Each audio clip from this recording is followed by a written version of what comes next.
En juin 2022, j'ai commencé à suivre un régime carnivore basé uniquement sur la viande, le poisson, les œufs et les produits laitiers, sans aucun type de fruits ou de légumes. Et grâce à cette alimentation, j'ai retrouvé ma santé.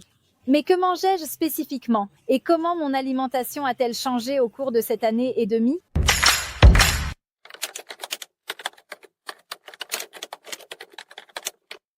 Bonjour, je suis Francesca. Dans cette vidéo, je veux vous raconter comment j'ai perfectionné mon régime carnivore en l'adaptant à mes besoins, le rendant parfaitement durable. Mais d'abord, si vous êtes nouveau sur la chaîne et que vous ne savez pas ce qu'est le régime carnivore, je vous invite à regarder cette vidéo que vous trouverez sur ma chaîne et dont je vous laisse le lien dans la description. Pour faire court, dans un régime carnivore, par définition, on ne mange que, et je souligne seulement, ces aliments. Viande, poisson, œufs et quelques produits laitiers, de préférence au lait cru. En somme, seulement de la vraie nourriture provenant d'un animal. Et maintenant, vous vous demanderez, mais pourquoi? Puisque tout le monde nous dit que l'homme est carnivore. En réalité, selon certaines théories anthropologiques, l'homme est un animal carnivore qui s'est évolué en mangeant de la viande. On peut survivre en mangeant des fruits et des légumes, mais il s'agit de survie. Tout comme cela se passait au Paléolithique, lorsque la chasse ne réussissait pas, on se nourrissait de ce qu'on pouvait trouver autour. Mais que nous dit vraiment le fait que nous soyons carnivores? Commençons par le pH de l'estomac humain, qui est de 1,5, inférieur même à celui des vautours et des faucons, qui est de 1,8, un environnement acide, adapté à la digestion de la viande. Certains de nos traits anatomiques, comme la position des yeux, la forme des dents canines et la capacité de lancer des objets, indiquent une prédisposition à la chasse et à la consommation de viande. De plus, notre intestin est relativement petit par rapport à celui d'un herbivore qui a besoin d'un intestin très grand pour fermenter les végétaux ingérés et pour décomposer les fibres en acides gras. C'est parce qu'au cours de l'évolution, notre espèce a commencé à manger la viande d'animaux dont elle obtenait directement des protéines et des graisses. Et donc, elle n'avait plus besoin d'un appareil gastro-intestinal énorme pour extraire des nutriments des végétaux. En même temps, notre cerveau, grâce aux protéines et aux graisses de la viande, s'est agrandi et nous a rendus humains. Enfin, les résidus d'azote retrouvés dans les os fossiles des hommes primitifs ont démontré combien et comment nos ancêtres mangeaient habituellement et principalement de la viande.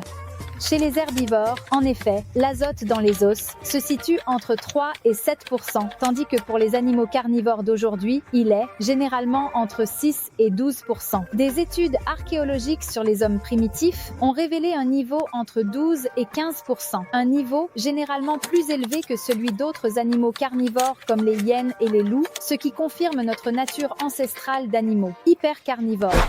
Si je ne vous ai pas encore convaincu, je vous conseille de lire le livre de mon ami Roberto que vous pouvez trouver ici sur YouTube avec sa chaîne Diario Carnivoro. Le livre s'intitule « La diète carnivore m'a sauvé la vie » et à l'intérieur, vous trouverez expliqués les concepts que je viens de vous énumérer de manière beaucoup plus détaillée. Si vous souhaitez approfondir en anglais, je vous recommande plutôt les ouvrages du Dr Paul Saladino, Carnivore Code, et de Judy Shaw, Carnivore Cure. Mais revenons à moi. Depuis 1 an et demi, je suis ce régime carnivore et au cours de cette période, après mes recherches personnelles, j'ai éliminé 2 aliments et en ai introduit d'autres tout en restant dans la sphère animale, car je suis fermement convaincue que c'est l'alimentation adaptée à notre biologie, au point que je n'ai pas encore trouvé quelqu'un qui soit allergique à la viande. D'ailleurs, si vous en trouvez un, présentez-le-moi. Je le dis toujours et je le répète ici, je ne suis absolument pas dogmatique. Et je respecte toutes les théories. Mon esprit de chercheuse indépendante me pousse souvent à approfondir et, quand je trouve une théorie valable, qui a un sens logique, du moins dans ma tête, alors je l'expérimente immédiatement sur moi-même, au point que, avant le régime carnivore, j'étais presque végétarienne et cétogène, avec de mauvais résultats sur le plan de la santé. Mais en se trompant, on apprend. Non, à ce jour, après des expériences et des recherches, j'aime définir mon style de vie, non pas tant carnivore, car je pense l'avoir porté à un niveau supérieur. Je l'ai appelé Carnival, et dans un instant, je vous explique pourquoi ce nom. En attendant, voici ce que je mange. Tous les jours, je consomme de la viande d'animaux ruminants qui ont vécu une grande partie de leur vie à paître. Cela est dû à des raisons de santé, car les ruminants, grâce à leur estomac, sont capables de digérer les végétaux qu'ils mangent et d'éliminer une grande partie des toxines et des antinutriments contenus dans les végétaux. Par conséquent, leur viande sera nettement meilleure. Que ce soit pour un discours éthique, on suppose en effet que les ruminants au pâturage ont mené une vie heureuse et digne avant de se sacrifier pour ma survie. De plus, pour me nourrir, je ne dois pas exterminer un élevage entier, tandis que si j'imaginais du poulet et du porc, en plus de ne pas être des ruminants, il m'en faudrait certainement beaucoup plus pour me nourrir tout au long de l'année. Parfois, je mange de la viande crue que je fais mariner un moment sous le sel au réfrigérateur. Cette méthode s'appelle le dry brining. Si vous ne savez pas ce que c'est, je vous laisse le lien vers une vidéo que j'ai déjà réalisée et que vous pouvez trouver sur ma chaîne. J'aime la viande crue, je la mange comme ça. Cela me rassasie davantage. Je la trouve plus satisfaisante et plus digeste. D'autres fois, je la fais légèrement cuire à la poêle tout en la laissant toujours crue à l'intérieur. En moyenne, j'essaie toujours de consommer au moins 75-100 grammes de protéines par jour. Mais le régime carnivore est tout sauf un régime hyperprotéiné. En plus de la viande, en effet, les graisses ne peuvent jamais manquer. Du moins pour moi, je ne peux vraiment pas m'en passer. Chaque repas commence par les graisses, qu'il s'agisse de morceaux de graisse, de viande séchée de bœuf, de beurre de lait cru d'animaux élevés en pâturage ou de ghee. Pour moi, les graisses sont fondamentales. Je consomme toujours une grande quantité. En général, j'essaie de consommer une part qui soit de 2 à 1 par rapport aux protéines. Certains jours même 3 à 1. C'est parce que les graisses, en particulier les graisses saturées, sont fondamentales, surtout dans un régime carnivore qui a un très faible contenu en glucides. C'est parce qu'ils sont notre principale source d'énergie. Et ensuite, pour nous les femmes, ils sont vraiment très importants, car ils soutiennent notre fertilité et nous aident dans la production d'hormones de type sexuel. Je ne parlerai pas ici des différentes typologies de graisses car j'en ai déjà parlé en profondeur dans une autre de mes vidéos. Mais si vous souhaitez approfondir, vous trouverez cette vidéo sur ma chaîne et je vous laisse comme toujours le lien dans la description. Quand je m'assois à table, je commence toujours par manger, d'abord les graisses, puis les protéines. Et il y a une explication à cela. Dans la nature, si l'on regarde vraiment de manière ancestrale, avant l'agriculture, les protéines ont toujours été accompagnées de graisses, jamais de glucides, à l'exception du lait qui a en effet pour but de faire grandir le petit. Lorsque nous mangeons des graisses, notre corps commence à sécréter de la bile. Lorsque les graisses arrivent dans l'intestin, la bile les émulsifie et contribue à maintenir le pH stable. Ainsi, lorsque nous passons immédiatement à manger de la viande ou du poisson, les protéines commencent leur décomposition dans l'estomac et lorsqu'elles arrivent dans l'intestin, leur métabolisation est plus rapide et plus efficace. À propos du poisson, j'en mange environ une fois par semaine, en l'alternant avec des huîtres. Généralement pendant les semaines de carême ou d'Avent, car je aime respecter ces traditions catholiques chrétiennes. Environ 3 à 5 fois par semaine, je consomme du kéfir de lait cru, fait maison. Je mange du foie cru en portions d'environ 5 grammes presque tous les jours, ou je le consomme une fois par semaine en une quantité maximale de 50 grammes, et pour finir, une fois par semaine, environ, je prépare ma glace, Carnival, avec uniquement des produits d'origine animale, et c'est ici que nous arrivons à la raison pour laquelle j'ai voulu appeler mon style de vie Carnival. Tout d'abord, je tiens à souligner le fait que pour moi, la viande est absolument essentielle sur tous les morceaux, moins nobles et plus riches en collagène. C'est pourquoi j'ai décidé de mettre le mot « viande » en préfixe dans le nom de mon style de vie. La deuxième partie du nom fait référence à l'animal. Et en effet, pour rendre mon style de vie plus flexible, plus dynamique et aussi plus amusant, j'ai décidé d'ajouter à la viande, bien que dans une moindre mesure, d'autres aliments d'origine animale, comme par exemple des produits laitiers, strictement au lait cru, comme un bon kéfir fait maison à partir de lait cru, ou comme par exemple lait, fromage, au lait cru et le même lait cru. Enfin, j'ai également ajouté un autre aliment d'origine animale, une nouvelle entrée pour moi, le miel. Si vous suivez Carnivore Américain, vous savez que cela n'est absolument pas considéré comme un produit d'origine animale, mais je vous dis, personnellement, que je ne suis absolument pas d'accord. En général, ceux qui déconseillent ou diabolisent le miel le font en raison de sa forte teneur en glucides. Et c'est vrai, car dans un régime carnivore, on tend à rester dans un régime à faible teneur en glucides, voire à 0 glucides. Il est tout aussi vrai que le miel est le produit des abeilles qui font partie du règne animal au point qu'il n'est absolument pas consommé par les véganes et peut donc être mis sur le même plan que le lait et les fromages, qui sont également des produits de la vache et donc des produits d'origine animale. Selon moi, en regardant cela sous cet angle et en tenant toujours compte de notre situation métabolique, de nos objectifs et de la quantité, le miel cru est un aliment riche en nutriments sur lequel plusieurs études ont également été réalisées et des bénéfices démontrés. De plus, j'utilise personnellement le miel comme une petite douceur de temps en temps et je suis d'accord avec ceux qui disent qu'il ne faut pas en abuser en raison de la haute quantité de glucose et de fructose. Moi, comme je vous l'ai mentionné, je l'utilise principalement dans ma glace et les doses que l'on trouve dans une glace à la viande sont si faibles qu'elles ne créent aucun problème en ce qui concerne l'excès de glucides, les pics glycémiques, l'inflammation ou l'hypogenèse. En fait, je trouve qu'il est d'un bénéfice important pour ma santé d'en consommer en quantité si modérée. En plus du fait que j'ai ajouté au kéfir du miel cru, non pasteurisé, dans la glace, c'est une véritable délice. Le discours sur les produits laitiers et les œufs est également un peu controversé, car vous allez sûrement me demander, Francesca, mais tu dis toujours que nous devons être ancestralement cohérents et ensuite tu consommes des produits laitiers avec des œufs qui n'étaient pas présents au Paléolithique. Et effectivement, je vous donne raison car il s'agit d'une petite déviation du Paléolithique. Certainement l'homme à cette époque n'avait ni disponibilité d'œufs ni de lait. Il s'agit surtout d'une pratique que l'homme a certainement commencé à utiliser avec l'avènement de la pastoralisme et de l'agriculture. Mais, pour moi, c'est une exception qui confirme la règle. Et quelle est la règle? La règle est que nous devons consommer des aliments extrêmement riches en nutriments et de qualité extrême. Le lait cru ainsi que tous ses dérivés, le kéfir de lait cru, les fromages au lait cru provenant de baies, élevés en pâturage, donc nourris, principalement d'herbes, soignées, non surexploitées, est absolument un aliment extrêmement riche en nutriments, un aliment avec son propre écosystème bioactif, avec tous ses enzymes digestifs, et il existe de nombreuses études qui montrent que cet aliment est capable d'apporter de nombreux bénéfices pour la santé intestinale.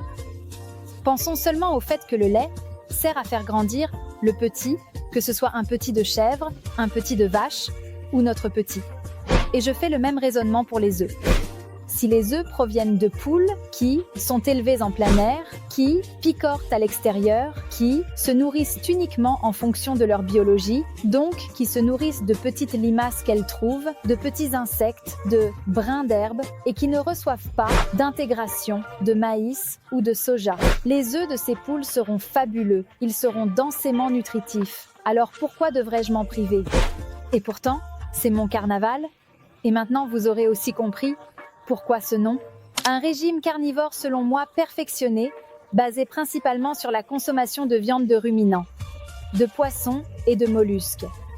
Dans une moindre mesure, je consomme du foie, des organes, du lait et des produits laitiers au lait cru, et de temps en temps, je mange aussi du miel cru, tant aimé par mes amis basés sur les animaux, et un peu trop négligé par mes amis carnivores et cétogènes. Il n'est pas dit que le régime carnivore convienne à tout le monde, soyons clairs, mais c'est ce que je fais. Je tenais vraiment à le partager avec vous, aussi pour une plus grande transparence. Un point clé de ma diète carnivore est certainement la qualité des aliments que je consomme, car avec le temps, j'ai compris que la qualité de la viande et la qualité des produits laitiers font absolument la différence. Personnellement, j'essaie toujours de choisir de la viande de ruminants et de pâturage.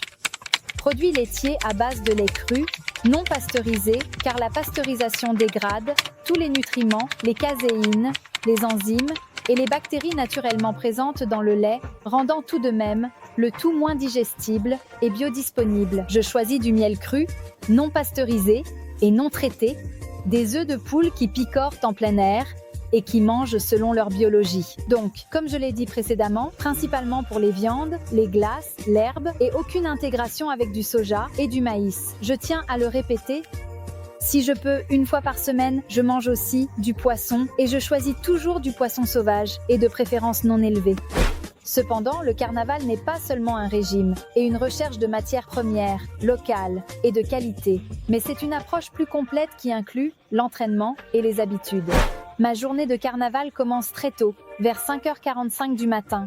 La première chose que je fais est de sortir me promener avec le chien. Cette première promenade est très importante pour moi car regarder le soleil, au réveil, nous aide à activer toutes nos fonctions vitales et hormonales et à synchroniser notre horloge biologique interne. De plus, la lumière qui pénètre par nos yeux stimule la production de cortisol, ce qui nous donne un coup de fouet d'énergie pour affronter la journée. La lumière du soleil est donc fondamentale pour moi. En effet, je ne porte jamais de lunettes de soleil, car cela serait un filtre. Au contraire, mon corps a absolument besoin, grâce à la lumière, de savoir qu'il est matin et qu'il doit donc s'activer. Et quand vient le soir, la lumière qui diminue commencera naturellement à stimuler mon corps dans la production de mélatonine, qui m'aidera à me préparer au sommeil. Après ce premier réveil, je vais à la salle de sport. Depuis quelques mois, je m'entraîne 6 jours sur 7 en salle de musculation, en alternant les différents groupes musculaires, car avoir une bonne masse musculaire assure une meilleure santé physique et augmente votre métabolisme de base. En pratique, plus tu as de muscles, plus ton corps a besoin de nutriments même au repos pour faire fonctionner toute la machine, donc tu consommeras aussi plus d'énergie. D'ailleurs, je n'avais jamais fréquenté une salle de sport avant le régime carnivore, mais ce nouveau mode de vie m'a donné une motivation pour améliorer ma force et ma composition corporelle. De plus, je n'ai plus honte comme avant d'entrer dans un environnement qui est purement masculin. Après l'entraînement, je fais une autre courte promenade. Et ensuite, je commence ma journée de travail. Quand je rentre chez moi, si j'ai faim, je me fais un petit morceau de beurre, ou mon burrito, ou un peu de kéfir de lait cru.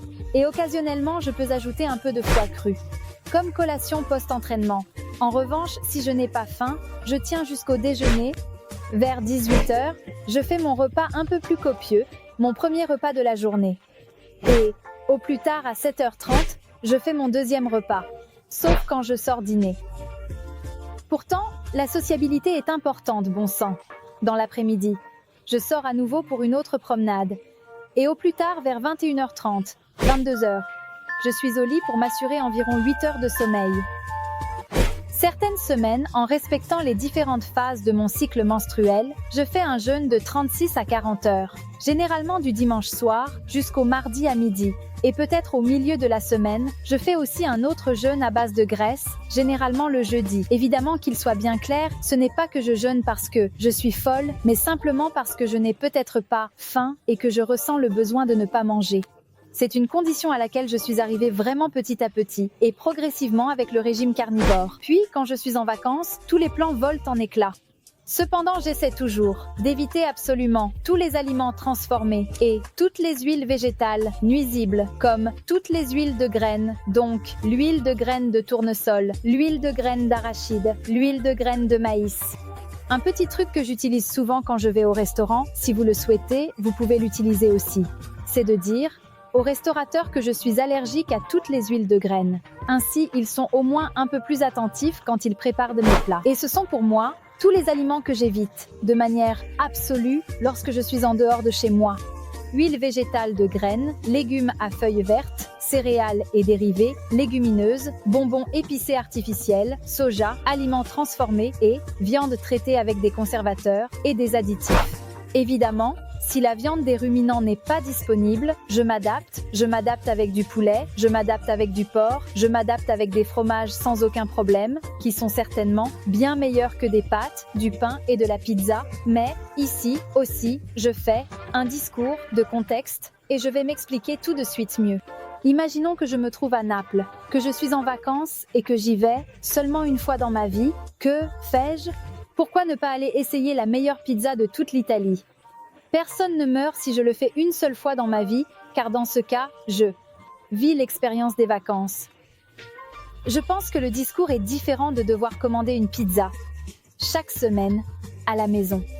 Vous comprenez bien que les deux choses n'ont pas le même poids.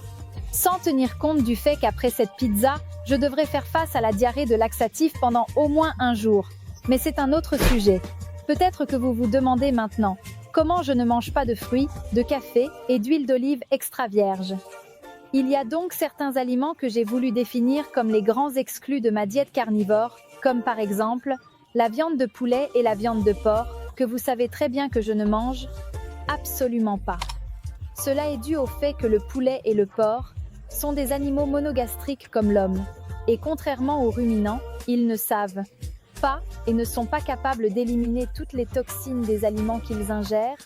De plus, le poulet et le porc sont souvent engraissés par l'industrie alimentaire qui leur donne à manger de tout, et dans leur graisse se trouve un pourcentage élevé d'acides gras, polyinsaturés oméga 6.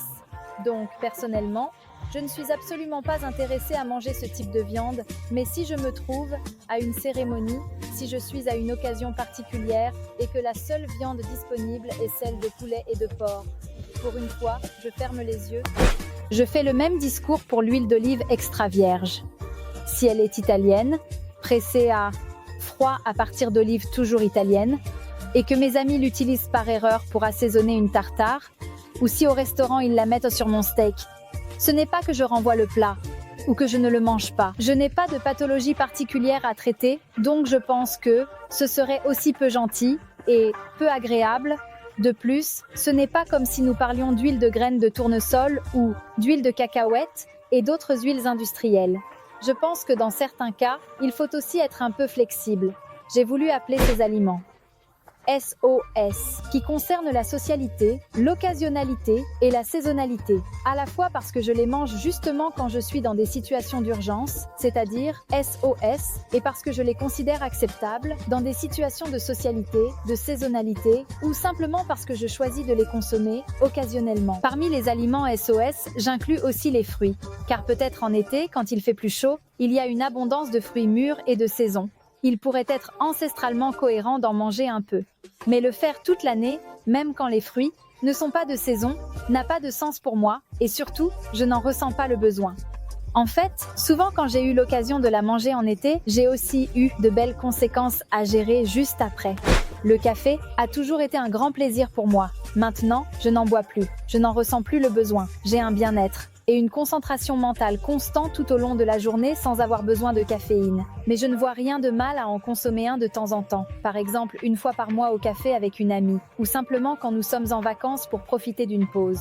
La belle chose de mon régime carnivore, c'est justement cela qui fait que je ne ressens plus le besoin de ce que j'appelais autrefois un écart, car l'ajout de lait cru, de produits laitiers et de miel cru de temps en temps dans ma glace carnivore me donne toute la substance et en même temps la douceur pour me sortir de ma routine.